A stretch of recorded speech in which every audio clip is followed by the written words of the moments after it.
It's been a good long while since I've discussed anything related to Changeling the Dreaming. I realized that I shot a video on one of the 9 Kith without ever intending to cover the rest of them. That was really bothering me, so let's continue on my series about my favorite classic World of Darkness game, Changeling the Dreaming. Today we're going to be discussing the second of the 9 Kith presented in the core rulebook, those being the Eshu. Eshu, Eshu. The Eshu are fairies that originate from, this is according to the book, not me, Africa and India. I know, very, very specific areas. That's actually something that bothers me about the Eshu, is that like the others have very like specific locations that they tend to come from. But the Eshu, no, just an entire continent and a half. Sorry, I'm getting really off topic here. Alright, so the Eshu are wanderer fae. They like to walk around the world and collect stories to tell later. In fact, they'll often trade in stories. They seek a sense of adventure. They can be very fun to have around just because of the way they are. They like to dress in splendid garments, is the way puts it. Splendid.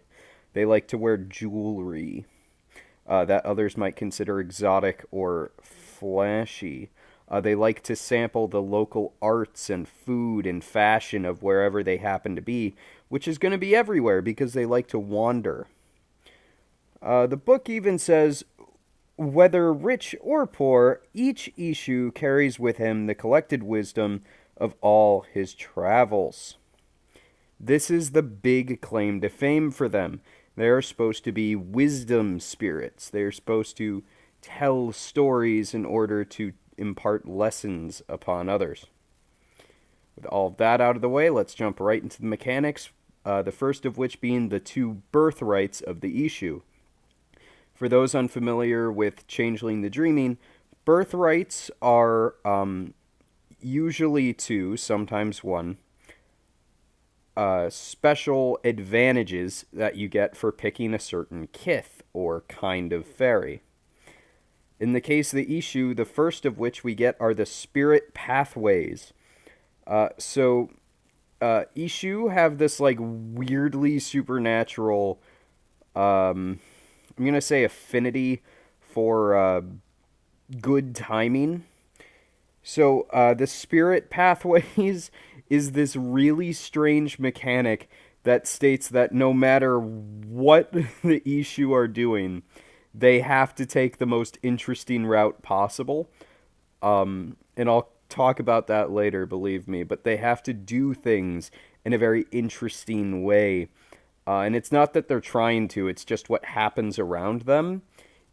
I might call it a luck field in other games, like if I was doing science fiction. So it does differentiate between Seelie and Unseelie, but I'm not going to talk about that, just like last time. The second birthright that we get is called Tailcraft. Whenever an Eshu encounters a true adventure, as they put it, that's up to storyteller discretion, he becomes wiser and his repertoire of stories grows.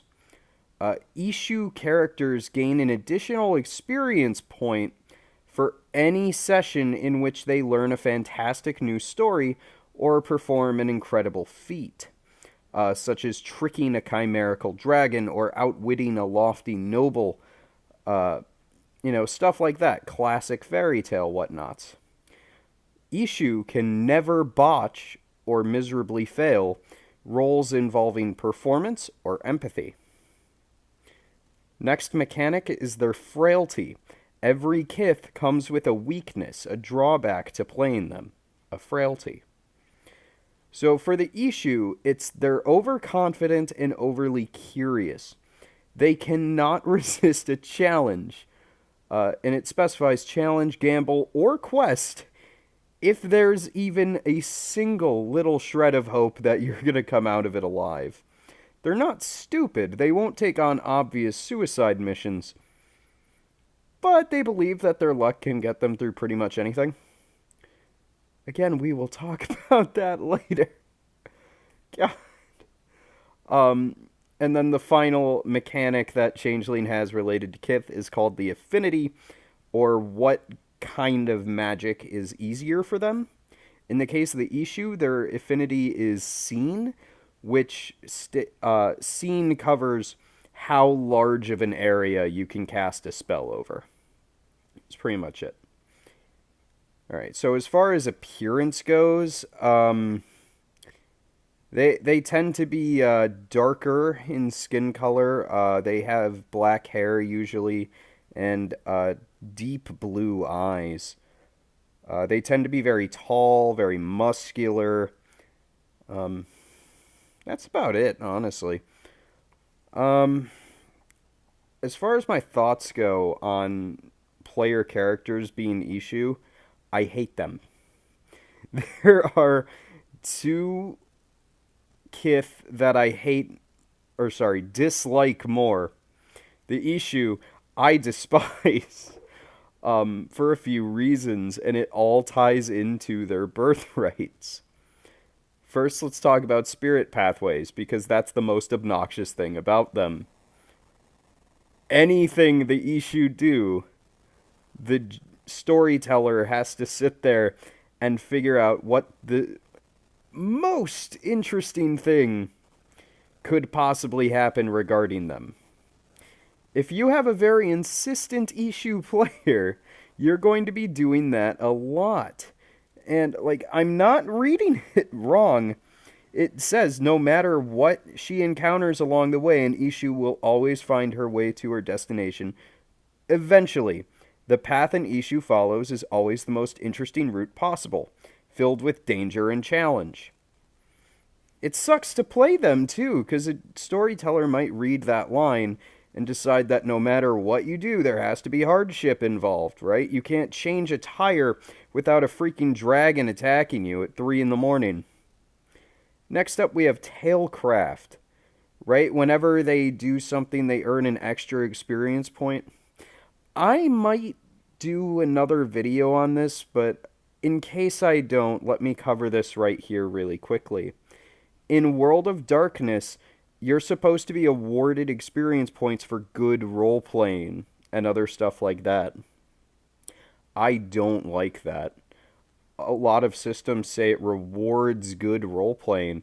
In my opinion, it's actually punishing players that are shy or uncomfortable with playing out every aspect of their character. Right? Like, some people are new to games, some people just are uncomfortable role-playing out conversations and would rather make an intimidation or empathy roll or something along those lines. And that is perfectly okay with me. We'll play to your level of comfort. I also don't like it that the players get experience points at different rates regardless. Like, you're going to always get 1 every session regardless, but there's certain criteria you can fill to get more. I don't like that. I really don't. And I don't care about balance so much, but I care about the illusion of balance. And in World of Darkness, with the way experience is handing out, if a person is a particularly good role player and nobody else is, by the rules as written, they're going to be getting a ton of experience points and become infinitely better than everyone else. The Eshu are rewarded for other people's hard work because they witness interesting stuff. Just a nitpick. I'm sorry for that 2-minute rant. Alright? Other than that, they're fine. If you ignore literally everything about them mechanically speaking, they're absolutely wonderful. The idea of a cool storyteller who goes around wandering, that's great. So what sorts of chronicles are Eshu good for? A lot of them. But if you want to have a chronicle that takes you around the world, look no further than the Eshu. Always have an Eshu in the party, because then at least spirit pathways will be useful if you're traveling a long distance. Something interesting is going to happen no matter where you go. That's awesome. It also ties into the theme of the Eshu very well, which is wise storytellers. They collect stories. So they're good for traveling chronicles. They're good for even just courtly, like localized chronicles. And they work very well as like court scribes or NPCs that the players might go to. There's a background in World of Darkness called Mentor, and Ishu might make a fantastic mentor for a changeling. Closing thoughts. I'm going to give the issue a solid 7 out of 9 as far as rankings of the original Kith from the core rulebook. I don't like them very much. I'm sorry if you do. I'm sure that you have a great time. And I don't dislike them as much as I dislike two others. Can you guess what they are? Probably. Alright. Thank you very much for watching this immensely pointless and incredibly biased ramble. Have a fantastic evening.